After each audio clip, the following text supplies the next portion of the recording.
Hey guys, Pingus Bros here, Corbin, and I'm sure you've all heard of that you can use Connect with Gmod now, and you may be wondering what exactly it is, so like what it does. So I'm gonna explain that in this video. Now, I thought at first that it was going to be like you use your hands and your gestures and whatnot to control your character in game. Um, but actually, and I thought that was stupid, but actually you use it to control ragdolls, and I think that's really cool. I think you can use it for other things as well, but that's like the main feature. So I'm gonna go over how to get this ready.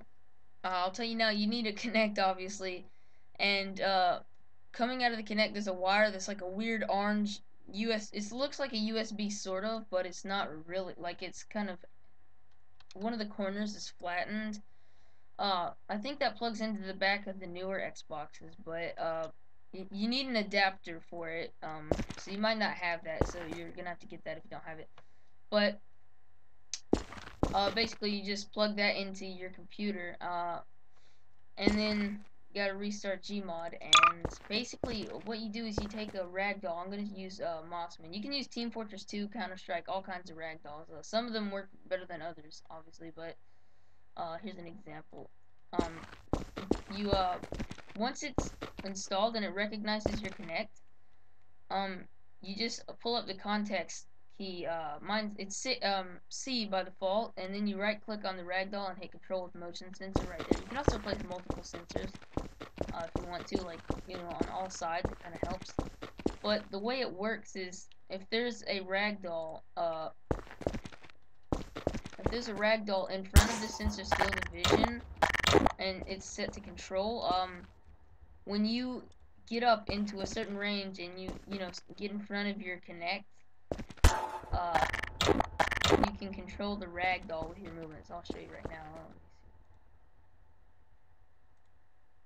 Okay, so watch this. I'm gonna get up now. You won't be able to hear me very well, but I'm gonna get up and stand back in my room.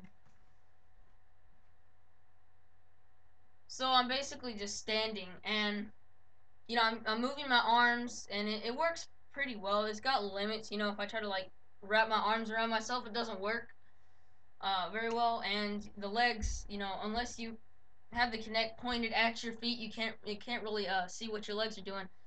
Um, if you spin around, it works okay. Like if you turn, it'll do that. It kind of derps out at times. Uh, I don't know if it works when you spin all the way around because I wasn't looking at my monitor, but that's pretty much it. So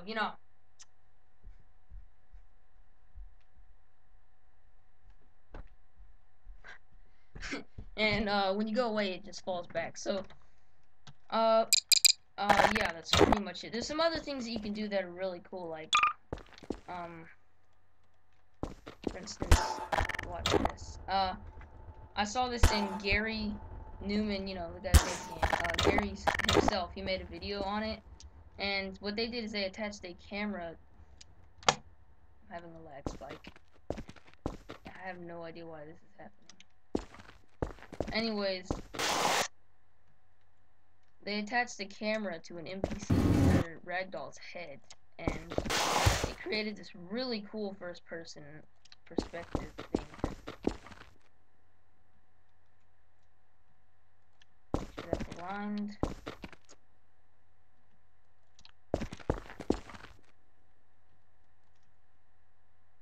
That works good enough. Alright. Help this out. Alright.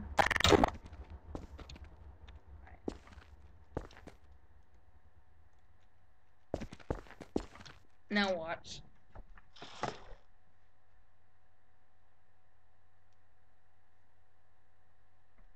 I think I froze the camera. Hang on. My bad. There we go. See, look. It creates this really cool effect that you could use for machinimas. Somebody peeking around a corner or something.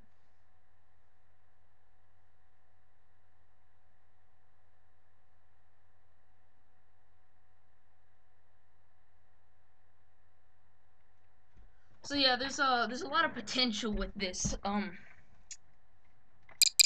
know, it's fun to just play around with it. Uh, that's pretty much the basics of it. Now I'm gonna cut to showing you how to install it. Hey guys, here we are again for the installation and setup part of the video. Like I said, you're obviously gonna need a Kinect, and if you didn't hear what I said, because you use the annotation to skip ahead, I said if you have one of the newer Xboxes, the Slims, I believe the Kinect, it somehow there's an outlet on the back of the Xbox and it plugs directly into the Xbox with this weird orange it's like a USB cable, but one of the corners is flattened. But you know, that's it doesn't work with any computer port. So if you don't already have one, and I did have one, but if for some reason you don't have one, you need to get an adapter that goes from that to a USB 2.0. And basically, I mean, you just plug it into your computer, and then you go to this website. It's one of the Garry's Mod wiki pages, but I'm gonna put a link up right here. And so basically, go to that link, and you need to click here, and sorry, slow internet. Just download that. Don't worry about viruses. I promise it's safe.